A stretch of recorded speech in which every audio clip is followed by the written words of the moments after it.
Masolo ya moto botikela ba wewa ba maseba, masolo ya kwanga botikela ba teke, kasi masolo ya agence de transfert d'argent botikela CH Money. Ndeko papa, ndeko mama, yo oyo ozwami na mikili ya poto, olingi otindela famille na yo mbongo na Kinshasa, CH Money, agence de transfert d'argent ezawana pona ko servir bino. Yo pe oyo ozwami awa na Kinshasa, olingi otindela ndeko na mbongo na mikili ya poto, benga biso na numéro oza komo. Eloko ya liboso ezalaki nano to constater que espace est à l'État, mais d'une manière abusive. Bato ba komisa ngo hotel, ba komisa ngo bandako na bango, et ba maman na biso bazoteka na balabala, or place ba ko teka ezali. Ndeti na oyo nazwaki ndingisa na ba partenaire otozwi o bazana posa ba tongela biso marché moderne awa na commune Nsele. Et tant que bande ko luka espace, mais ce que l'espace est tellement monene.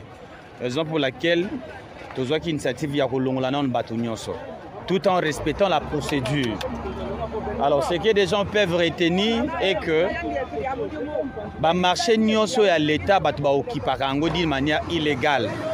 Donc procéder dans l'opération yo. Lelo même tata mokonzi ya ville à Kinshasa azako beta c'était pour na évacuation ba marché pirate. Même si to solongo la bato na balabala, place ko tia bango ezawapi.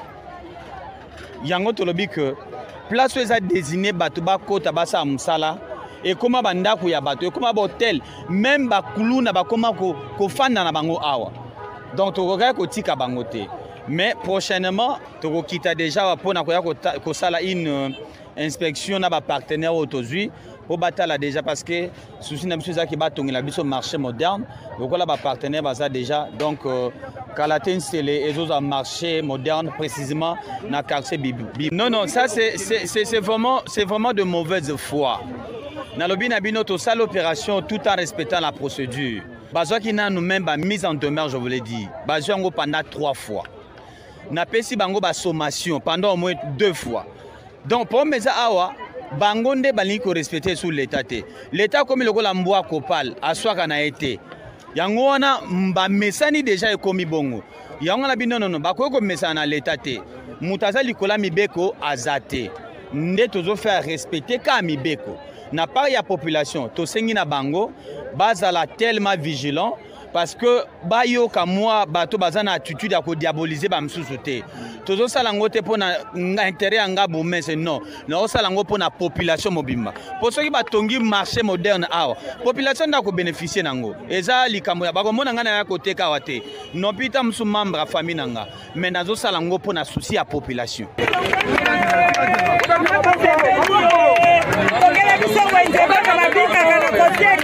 Bana batanga kana koteka botongela biso wenze mokonzi to sepeli soko za likanisa malamu pona mboka oyo sele ezalaki na wenze te lokolo zili kanisa kotonga wenze papa to sepeli tongela biso mama to wenze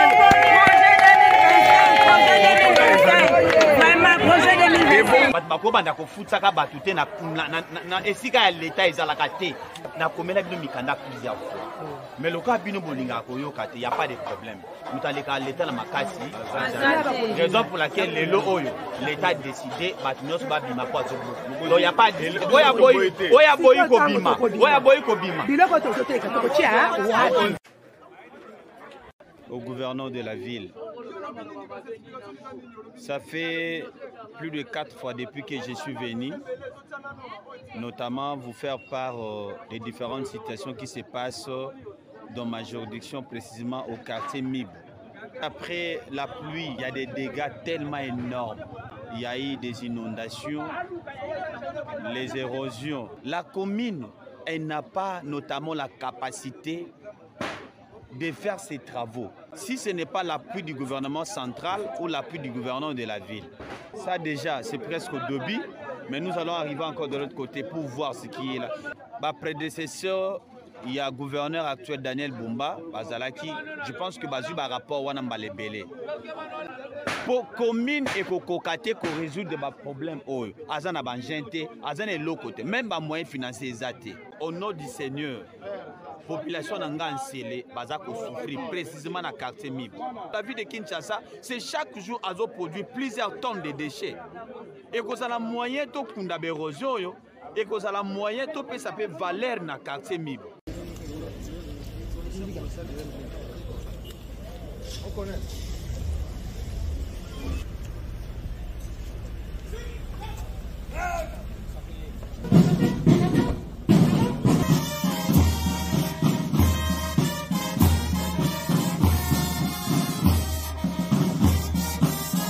Monsieur le gouverneur de la ville province de Kinshasa, Excellence, le détachement d'honneur est rangé pour vous accueillir et vous rendre les honneurs à l'occasion de l'arrivée de l'ex-excellence, Monsieur le ministre de l'Intérieur et celui de la Défense de la République du Congo.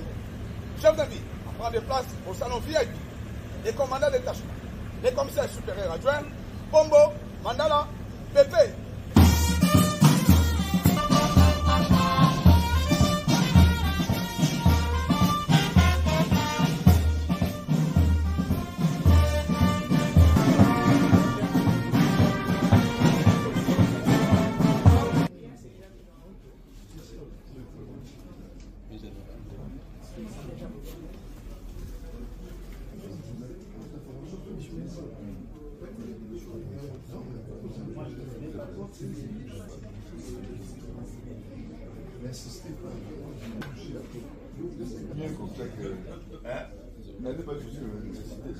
L'ambassadeur du Congo. C'est ce que j'ai dit.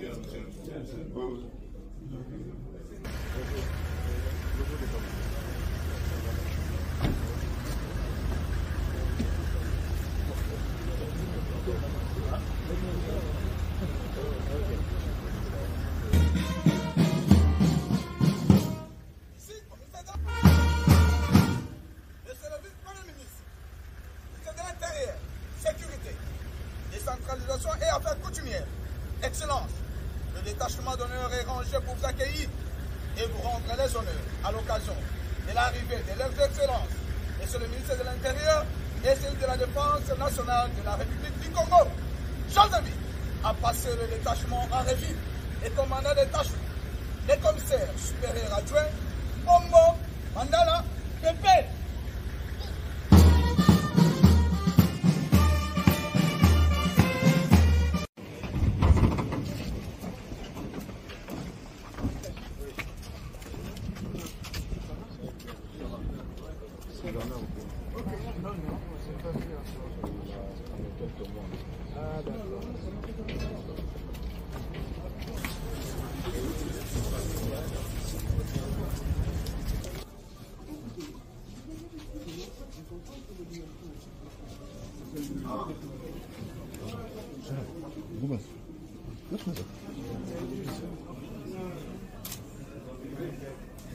Kapan aku lihat?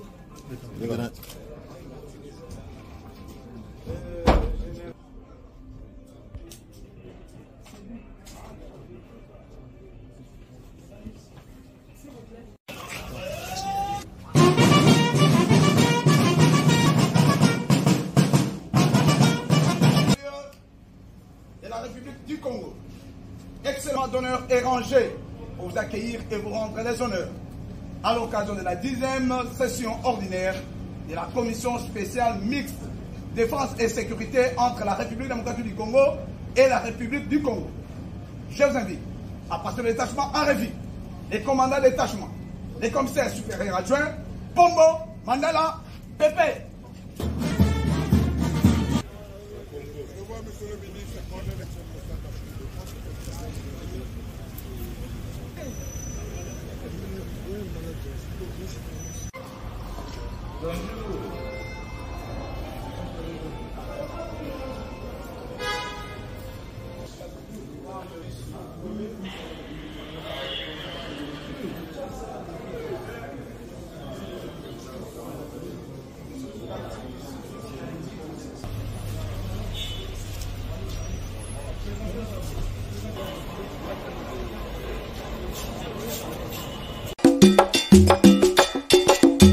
Masolo ya moto botikela ba wewa ba maseba, masolo ya kwanga botikela ba teke, kasi masolo ya agence de transfert d'argent botikela CH Money.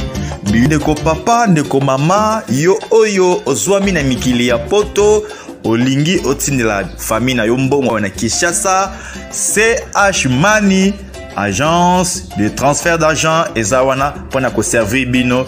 Yo pe oyo ozwami awa na Kinshasa, olingi otindela ndeko na mbongo na mikili ya poto, benga biso na numero oza komona.